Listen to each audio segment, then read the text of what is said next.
হযরত সুমাইয়া রাদিয়াল্লাহু তাআলা আনহা বলেন, আমরা এমন মালিকের উপরে ঈমান এনেছি, বিশ্বাস করেছি, আমরা জীবন দিতে প্রস্তুত, কিন্তু ঈমান ছাড়তে কিন্তু আমরা রাজি নই। কিন্তু আমাদের বর্তমান সময়ে আমরা ঈমান ছাড়তে রাজি, কিন্তু জীবন দিতে রাজি নই। কথা বলেন ঠিক কিনা? জীবনের চেয়ে ঈমানের দাম জানো অনেক বেশি, তবে কেন ঈমান ছেড়ে জীবন পেয়ে খুশি? ঠিক কিনা? একটা ছেলের সামনে যখন মাকে উলঙ্গ করা হয়, ছেলের বয়স 18 থেকে 22 বছর হাদিসের মধ্যে এসেছে।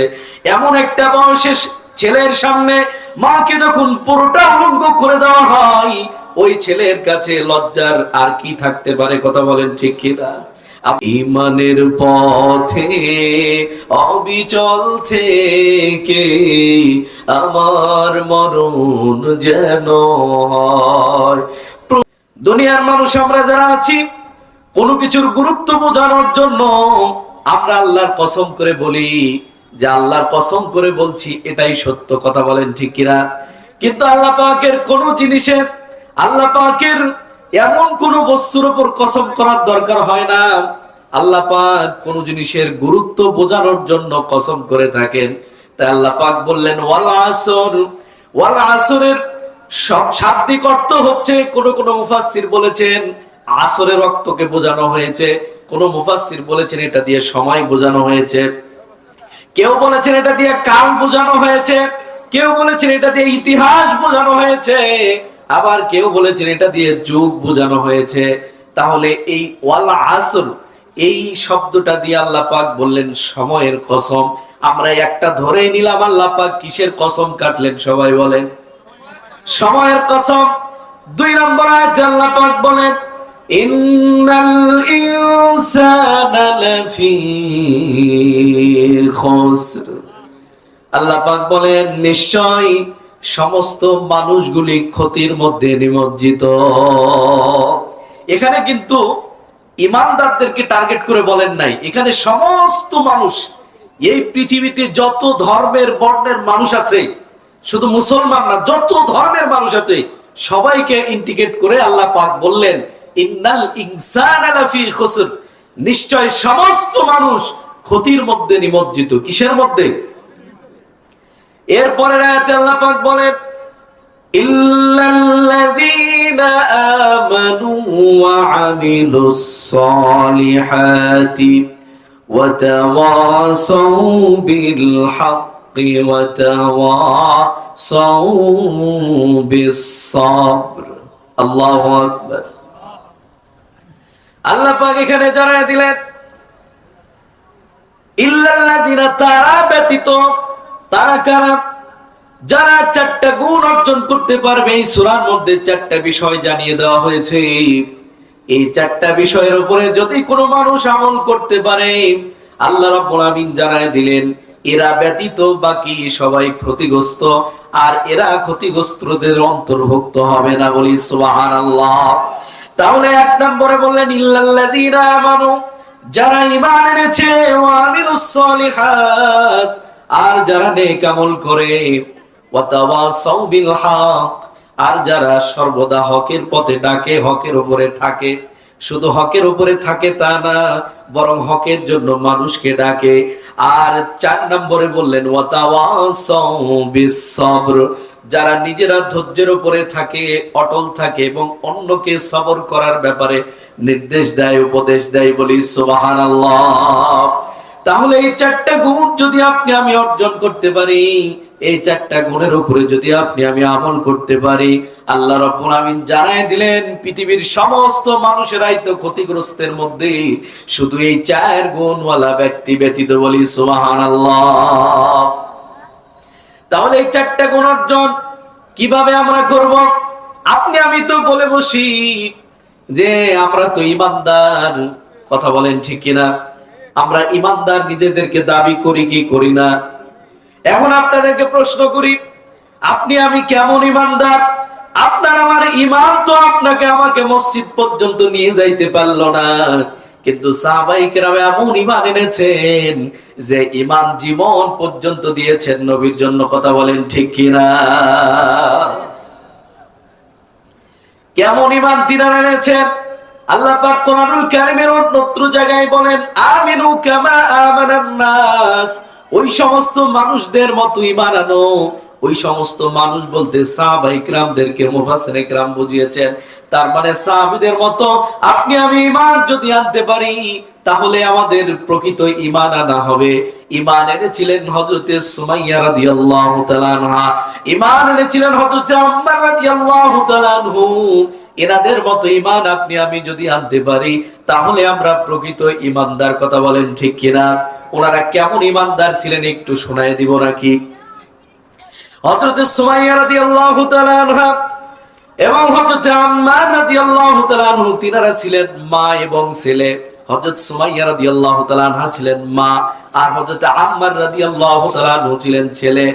একদিন মা ছেলে রাস্তা দিয়ে চলে যাচ্ছেন, হঠাৎ আবু জেহেলের সঙ্গে দেখা হয়ে গেল।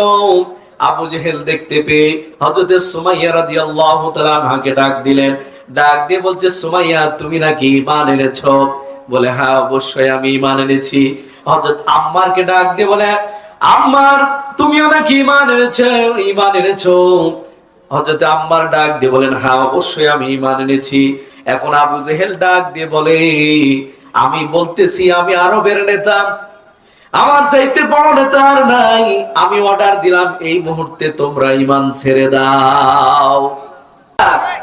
জীবনের চেয়ে ঈমানের দাম জানো অনেক বেশি, তবে কেন ঈমান ছেড়ে জীবন পেয়ে খুশি? তোমার ওই ঈমানের মাঝে আছে, তোমার ওই ঈমানের মাঝে আছে মুনাফিকির জয়। এক আল্লাহর গোলাম আমি, এই তো পরিচয় আমার, এই তো পরিচয়। আল কোরআনের সৈনিক আমি, নেই কো পরাজয়। এক আল্লাহর গোলাম আমি, এই তো পরিচয় আমার, এই তো পরিচয়। ঠিক না? এই জন্য ঈমান আনতে হবে হযরত সুমাইয়া রাদিয়াল্লাহু তাআলা আনহার মতো। কথা বলেন ঠিক কিনা? আবু জেহেল কি করল? যেহেতু ক্ষমতা তার হাতে, মা ছেলে দুজনকে আটকায় নিল, দুইজনকে দুই খুঁটির সঙ্গে বেঁধে দিল। মনে করেন এই যে এই পাশে এক খুঁটিতে মাকে বাঁধলো, আর এক খুঁটিতে গিয়ে তার ছেলেকে বাঁধলো। এখন বাঁধার পরে বলতেছে আবু জেহেল, ও সুমাইয়া এখনো সময় আছে, তুমি তোমার ঈমানটা ছেড়ে দাও। সুমাইয়া বলে, না আমি ঈমান ছাড়বো না। আবু জেহেল হযরত আম্মার রাদিয়াল্লাহু তাআলা আনহুকে ডাক দিয়ে বলে, ও আম্মার তুমি তোমার ঈমানটা ছেড়ে দাও। যদি না ছাড়ো, এমন ভয়ঙ্কর তুমি কিছু দেখতে যাচ্ছ যেটা দেখলে তুমি সহ্য করতে পারবে না। হযরত সুমাইয়া ডাক দিয়ে বলছে, আমি এমন কোন সন্তানের জন্ম দিইনি যেই সন্তান মায়ের কষ্ট দেখে ঈমান ছেড়ে দিবে, এক আল্লাহর প্রতি ঈমান ছেড়ে দিবে, এমন কোন সন্তান আমি সুমাইয়া জন্মই দিইনি। বলি সুবহানাল্লাহ। আবু জেহেল ডাক দিয়ে বলছে, আম্মার তুমি দেখার জন্য প্রস্তুত হয়ে যাও। আবু জেহেল তার সঙ্গপঙ্গকে অর্ডার করে দিল, সুমাইয়ার গা থেকে তার জামাগুলি একটা একটা করে খুলে ফেলাও। আবু জেহেল ডাক দিয়ে বলে, আম্মার এখনো সময় আছে, তাড়াতাড়ি তুমি তোমার ঈমানটা ছেড়ে দাও। হযরত সুমাইয়া রাদিয়াল্লাহু তাআলা আনহার গা থেকে পোশাকগুলো একটা একটা করে খুলে ফেলা হয়েছে। তারপরেও হযরত সুমাইয়া ডাক দিয়ে বলছে, আম্মার তুমি আমার ছেলে, আমি মা হয়ে তোমাকে বলছি, আমার যাই হয়ে যাক না কেন, এক আল্লাহর প্রতি যে ঈমান এনেছো ওই ঈমান কিন্তু ছাড়া যাবে। কথা বলেন যাবে নাকি? যাবে না। যখন কোনোভাবেই পারলো না, এক পর্যায়ে আবু জেহেল হযরত সুমাইয়া রাদিয়াল্লাহু তাআলা আনহাকে আঘাত করতে করতে জমিনের মধ্যে ধরাশায়ী করে ফেলায় দেয়। ফেলায় দেওয়ার পরে বল্লম নিয়ে আসার কথা বলে, বল্লম নিয়ে এসে ওই আম্মার ছেলের সামনে মার লজ্জা স্থানে বল্লম দিয়ে আঘাত দেওয়া শুরু করলো। আর ডাক দিয়ে বলছে, আম্মার এখনো সময় আছে, তোমার চোখের সামনে তোমার মাকে নির্মম ভাবে হত্যা করা হচ্ছে, এখনো সময় আছে, তুমি তোমার ঈমানটা ছেড়ে দাও। হযরত সুমাইয়া ওই অবস্থাতেও ডাক দিয়ে বলছে, ওরে আম্মার তুই আমার ছেলে, আমার যাই হয়ে যাক না কেন ঈমান কিন্তু ছাড়া যাবে, ঈমান কিন্তু ছাড়া যাবে, যাবে না। এক পর্যায়ে রক্তক্ষরণ হতে হতে জমিনটা রক্তে রঙিন হয়ে গেল যখন হযরত সুমাইয়া শেষ পর্যায়ে গিয়ে হযরত আম্মারকে ডাক দিয়ে বলছে, ও আমার ছেলে আম্মার, শোনো, হয়তোবা আমি একটু সময়, অল্প কিছু সময়ের মধ্যেই শাহাদাতের পেয়ালা পান করে যাব। আমি শেষ কথা তোমাকে বলে যাই, আমি দুনিয়ার থেকে চলে যাচ্ছি ঠিকই, আমি শহীদের দরজা পেয়ে যাচ্ছি ঠিকই, শহীদের পেয়ালা পান করে নিচ্ছি ঠিকই, কিন্তু তোমাকে ওসিয়ত করে গেলাম, জীবন দিবা ঈমান ছাড়া যাবে না। যাবে নাকি? ঈমান ছাড়া যাবে না। এইভাবে করে হযরত সুমাইয়া রাদিয়াল্লাহু তাআলা আনহা আল্লাহর পাকের ইশারায় তিনি চলে গেলেন। আবু জেহেল নির্মম ভাবে তিনাকে হত্যা করে ফেললেন। ইসলামের ভাষায় তিনি শাহাদাত বরণ করলেন। তারপরেও কিন্তু ঈমান তিনি ছেড়ে দেন নাই, দিয়েছেন নাকি? একজন মহিলা মানুষ ঈমানের পাওয়ার দেখুন, নিজের লজ্জা স্থানের উপর আঘাত করে তাকে হত্যা করা হলো, তারপরেও কিন্তু ঈমান ছাড়ে নাই। হযরত আম্মারকেও অসংখ্য নির্মম ভাবে হত্যা করা হয়েছে, ঈমান ছাড়ে নাই। এই ঈমানের উদাহরণ আরো দেওয়া যাইতে পারে। মানুষ যখন প্রকৃত ঈমানদার হয়ে যায় তখন কিন্তু এদের পাওয়ার কিন্তু আল্লাহর পক্ষ থেকে বেড়ে যায়। মানুষ যখন তাকে যতভাবে আঘাত করার চেষ্টা করে তার ঈমানের পাওয়ার তত বেড়ে যায়। আপনারা দেখেছেন একটা সময় ছিল আলেমরা যখনই কোনো সঠিক কথাগুলো, সঠিক তাফসীর গুলো মানুষের সামনে বলতো, জেল হামলা মামলা গুম খুনের ভয় ছিল কি ছিল না? তারপরেও কি আলেমরা কথা বলা ছেড়ে দিয়েছিল নাকি? ছেড়ে দিয়েছিল? ছেড়ে দেয় নাই, ঠিকই কথা বলেছে, আরো বেশি বলেছে। আমাদের দেশের অসংখ্য মর্দে মুজাহিদ ওলামায়ে কেরাম ফাঁসির মঞ্চে হাসতে হাসতে ঝুলেছেন, কিন্তু বাতিলের কাছে মাথা নত করেন নাই। এর নাম হলো ঈমান। ঈমান এনেছিলেন সাদ ইবনে আবি ওয়াক্কাস রাদিয়াল্লাহু তাআলা আনহু। তিনি যখন যুদ্ধ করছিলেন, যুদ্ধ কমপ্লিট হয়ে তিনি যখন আবার মদিনার দিকে ফিরে আসবেন, এমত সময় আফ্রিকা থেকে তিনি যখন আসবেন ফিরে, এমত সময় সন্ধ্যা ঘনিয়ে আসলো।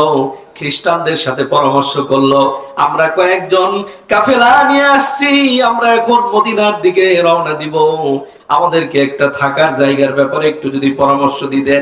খ্রিস্টানেরা মনে মনে চিন্তা করলো, মুসলমানদেরকে তো সহজে পাওয়া যায় না, পাকড়াও করা যায় না, বিপদে ফেলা যায় না, এই তো একবার সুযোগ পেয়েছে, এখন একটু বিপদের মধ্যে ফেলায় দিই। মুসলমানদেরকে বিপদে ফেলানোর জন্য ভুল রাস্তা দেখিয়ে গভীর জঙ্গলের দিকে রাস্তা দেখায় দিয়ে বলছে, ওই যে ওই দিকে যান, সুন্দর একটা বাগান আছে, ওখানে গিয়ে যদি আপনারা থাকেন আপনাদের জন্য খুবই ভালো হবে। কিন্তু হযরতে সাদ ইবনে আবি ওয়াক্কাস রাদিয়াল্লাহু তাআলা আনহু তার সফর সঙ্গীদেরকে নিয়ে যখন ওই বাগানের দিকে যাওয়া শুরু করলেন, কিছু দূর যাওয়ার পরে দেখে গহীন জঙ্গলের মধ্যে তিনারা চলে এসেছেন। অসংখ্য বাঘ, সিংহ, অসংখ্য জানোয়ারের সাথে দেখা হয়ে গেল। এমত সময় বাঁচার তো আর কোনো কায়দা নাই, আছে নাকি? বাঁচার কোনো কায়দা নাই। কিন্তু হযরত সাদ ইবনে আবি ওয়াক্কাস রাদিয়াল্লাহু তাআলা আনহু ওই গহীন জঙ্গলে সাহাবীদেরকে লক্ষ্য করে বলছেন, ও আল্লাহর নবীর সাহাবীরা, আমাকে একটা উঁচু একটা জায়গা বানায় দাও, স্টেজ বানায় দাও, আমি এখানে উঠবো। হযরত সাদ ইবনে আবি ওয়াক্কাস রাদিয়াল্লাহু তাআলা আনহু উঁচু জায়গায় উঠলেন। উঠার পরে অন্যান্য সাহাবীরা বলেন, আমরা খেয়াল করে দেখলাম, আমরা ভেবেছিলাম হয়তোবা আমাদের উদ্দেশ্যে আমাদের সর্দার কিছু ভাষণ দিবেন, কিন্তু না না, আমাদের উদ্দেশ্যে তিনি কোনো ভাষণ দেন নাই, বরং বনে যত হিংস্র পশু ছিল সবাইকে লক্ষ্য করে ডাক দিয়ে বলছে, আমরা যেন তেন মানুষ নয়, আমরা আল্লাহর নবীর সাহাবী, আমরা যুদ্ধের জন্য এসেছিলাম, ইসলাম প্রচারের জন্য এসেছিলাম, ভুল রাস্তায় তোমাদের এই জঙ্গলের মধ্যে আমরা চলে এসেছি।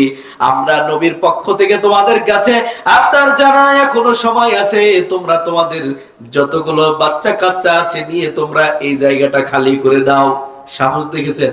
জঙ্গলে ঢুকে বাঘকে, সিংহকে, আরো হিংস্র যারা আছে সবাইকে লক্ষ্য করে বলতেছে, আমরা যেন তেন সাধারণ কোনো মানুষ নয়, আমরা হচ্ছে আল্লাহর নবীর সাহাবী, আমরা এখানে থাকতে চাই, এই জঙ্গল তোমরা খালি করে অন্যদিক চলে যাও।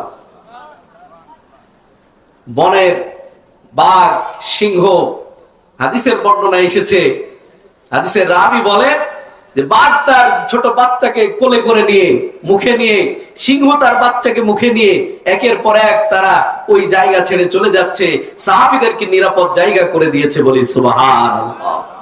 এটা ছিল সাহাবীদের ঈমান। ওই ঈমান আপনি আমিও যদি আনতে পারি, আমাদের কথাও কিন্তু পশু পাখি শুনবে, কথা বলেন ঠিক কিনা? এই জন্য ঈমান তো এইরকম আনতে হবে যেমনটা ঈমান এনেছিল হযরত খুবাইব রাদিয়াল্লাহু তাআলা আনহু। এমন ঈমান তিনি এনেছিলেন। যুদ্ধের জন্য গেলেন 10 জন, যুদ্ধের জন্য যাওয়ার পরে 8 জনকে হত্যা করে ফেললো কাফেররা। বাকি আছে কয়জন? 2 জন বাকি আছে। এই 2 জনের মধ্যে আরো একজনকে হত্যা করে ফেললো, বাকি আছে একজন। তিনি হচ্ছে হযরত খুবাইব রাদিয়াল্লাহু তাআলা আনহু। তিনাকে মক্কার কাফেরদের কাছে বিক্রি করে দেওয়া হলো। বিক্রি করে দিল যখন, কাফেররা নিয়ে গিয়ে তাকে একটি ঘরের মধ্যে বন্দী করে দিল। খাবার দাবার সবকিছু বন্ধ হয়ে গেল। কোনো খাবার দেয় না, পানি দেয় না, কোনো কিছু দেয় না। কিন্তু যে বাড়িতে তাকে, বাড়ির ঘরে যে ঘরটাতে তাকে বন্দী করা হয়েছে, ওই ঘরের পাশে ওই বাড়িওয়ালার একটা ছোট্ট মেয়ে ছিল, নাম ছিল জয়নব। ছোট্ট মেয়ে, নামটা মনে রাখবেন, পরে একটু কাজে দিবেন। এইভাবে কিছুদিন রাখার পরে হযরত খুবাইব রাদিয়াল্লাহু তাআলা আনহুকে একদিন মক্কার কাফেররা এসে ডাক দিয়ে বলছো, খুবাইব চলো, তোমার মৃত্যুদণ্ড রায় হয়ে গেছে, তোমার মৃত্যুদণ্ড কার্যকর করা হবে, তুমি চলো। যখন খুবাইব রাদিয়াল্লাহু তাআলা আনহুকে নিয়ে যাওয়া শুরু করলেন, নিয়ে যাওয়ার পরে উঁচু একটা জায়গায় নিয়ে গেলেন। সেখানে নিয়ে যাওয়ার পরে দেখুন, ঈমান আনার কারণে কত কষ্ট সাহাবায়ে কেরাম সহ্য করেছেন। হযরত খুবাইব রাদিয়াল্লাহু তাআলা আনহুকে একটি বাঁশের সঙ্গে পেরেক মারলেন। এই যে এইভাবে করে 2 হাতে পেরেক দিলেন, 2 পায়ের মধ্যে পেরেক দিলেন, এমনকি শরীরের বিভিন্ন জায়গাতে পেরেক মেরে উঁচু জায়গার সঙ্গে আটকায় দিলেন, বাঁশের সঙ্গে আটকায় দিলেন। শুধু তাই নয়, মুহাদ্দিসিনে কিরাম হাদিসের মধ্যে এইভাবে তিনারা ব্যাখ্যা করেছেন, লিখেছেন। শুধু এইভাবে নয়, আপনারা দেখেছেন আমাদের দেশে আটা চালে যে চালন দিয়ে, এই চালনের তলা যেমন ঝাঁঝরা, এরকম করে কাফেররা তার শরীরের মধ্যে কাটা ফুটায় ফুটায় শরীরটাকে ঝাঁঝরা করে দিয়েছিল। ওই ঝাঁঝরের মধ্যে যদি আপনি পানি দেন, পানিগুলো যেভাবে নিচ দিয়ে গলে গলে গড়িয়ে গড়িয়ে পড়ে, ঠিক আম্মার হযরতে খুবাইব রাদিয়াল্লাহু তাআলা আনহু শরীর দিয়ে তেমনি ভাবে রক্তগুলো এইভাবে ক্ষরণ হয়ে বের হয়ে যাচ্ছিল। তার আগেই হযরতে খুবাইবকে বলা হয়েছিল, খুবাইব তোমার তো মৃত্যুদণ্ড দেওয়া হয়েছে, মৃত্যুর আগে কি তোমার কোনো খায়েশ আছে নাকি বলো। হযরতে খুবাইব রাদিয়াল্লাহু তাআলা আনহু বলেছিলেন, আমি 2 রাকাত নামাজ আদায় করতে চাই, আমাকে 2 রাকাত নামাজ আদায় করার সুযোগ দেওয়া হোক। হযরতে খুবাইব রাদিয়াল্লাহু তাআলা আনহু যখন এই কথা বললেন, তাকে 2 রাকাত নামাজ পড়ার সুযোগ করে দেওয়া হয়। নামাজটা পড়তেছিলেন জীবনের শেষ নামাজ। আপনি আমি যদি জানি এই নামাজটা আমার জীবনের শেষ নামাজ, এই নামাজটা বলেন তো দেখি কত সুন্দর করে আমরা আদায় করব, কথা বলেন ঠিক কিনা? হযরত খুবাইব রাদিয়াল্লাহু তাআলা আনহু বলেন, আমি সুন্দরভাবে নামাজটা আদায় করতেছিলাম, নামাজের মধ্যে তৃপ্তিও পাচ্ছিলাম। হঠাৎ আমার মধ্যে খেয়াল আসলো, আমি যদি নামাজের মধ্যে দেরি করি তাহলে কাফেরেরা হাসাহাসি করবে আর বলাবলি করবে, মুসলমানেরা মরণকে ভয় পায়, এই জন্য নামাজ দেরি করে আদায় করছে, কথা বলেন ঠিক কিনা? হযরত খুবাইব রাদিয়াল্লাহু তাআলা আনহু নামাজটাকে সংক্ষিপ্ত করলেন। কাফেরেরা প্রশ্ন করলো, নামাজ এত সংক্ষিপ্ত করার কারণ কি? হযরত খুবাইব বলেন, আমি তো ইসলামকে হাসির পাত্র বানাইতে চাই না, আমি চাই ইসলামকে যেন সর্বদা সবাই সম্মানের চোখে দেখে, কথা বলেন ঠিক কিনা? খুবাইবকে এইভাবে হত্যা করলো। হত্যা করার কিছুদিন পরেই ওই যে ছোট্ট একটা মেয়ে ছিল, নাম ছিল কি জয়নব। এই জয়নব অল্প কিছুদিন পরেই, খুবাইবের মৃত্যুর অল্প কিছুদিন পরেই ইসলাম গ্রহণ করে নেয়। সাহাবায়ে কেরাম জয়নবকে প্রশ্ন করেছিল, জয়নব তুমি কেন ইসলাম গ্রহণ করলে? তুমি তো কাফেরের মেয়ে। কারণ কি জানতে চায়? বলে, আপনাদের যে সাহাবীকে আমাদের বাড়িতে একটা ঘরের মধ্যে আটকায় রাখা হয়েছিল, তাকে তো কোনোদিন কোনো খাবার দেওয়া হয় নাই, পানি দেওয়া হয় নাই, কোনো কিছু করতে দেওয়া হয় নাই, কিন্তু আমি কিন্তু চুপি চুপি আমি ওই ঘরের দিকে ফলো করতাম, তাকাইতাম, দেখতাম যে আপনাদের ওই সাহাবী হযরত খুবাইব রাদিয়াল্লাহু তাআলা আনহুকে কে যেন উপর থেকে খাবার দেয়, ওপরে খাবারগুলো ঝুলতে থাকে, আর তিনি একটা একটা করে ওই খাবারগুলো নেয় আর তার মুখের মধ্যে দেয়। এই খাবারগুলো আমি খেতে দেখেছি। আমি এটাই বুঝতে পেরেছি, যেই ধর্মের মধ্যে থাকলে, যেই ধর্ম মানলে ঐশী সাহায্য পাওয়া যায়, সেই ধর্মের চাইতে অথেন্টিক আর বাস্তববাদী ধর্ম আর অন্য কিছু হতে পারে না। এটার নাম হচ্ছে ইসলাম। এই জন্য আমি ইসলাম কবুল করেছি। একটু জোরে বলা যাবে কি সুবহানাল্লাহ? এইভাবে ঈমান আনতে হবে, যেভাবে ঈমান এনেছিলেন সাহাবায়ে কিরাম। আল্লাহ পাক এই কথাই বললেন, তোমার কাছে মিনতি আমার, তোমার কাছে মিনতি আমার, মহামহিম দয়াময়,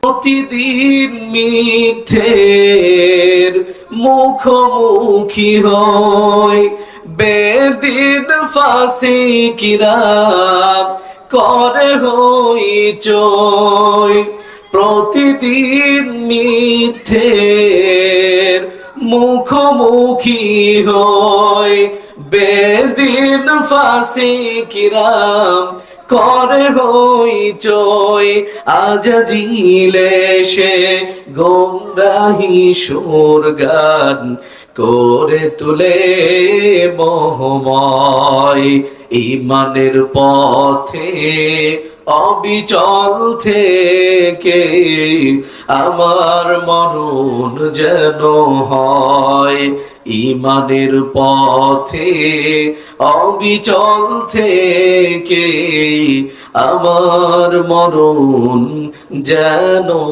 হয়। জোরে বলি মারহাবা। তাহলে ঈমান নিয়ে আমরা বাঁচতে চাই, কথা বলেন ঠিক কিনা? ঈমান নিয়ে বাঁচার দরকার আছে না নাই?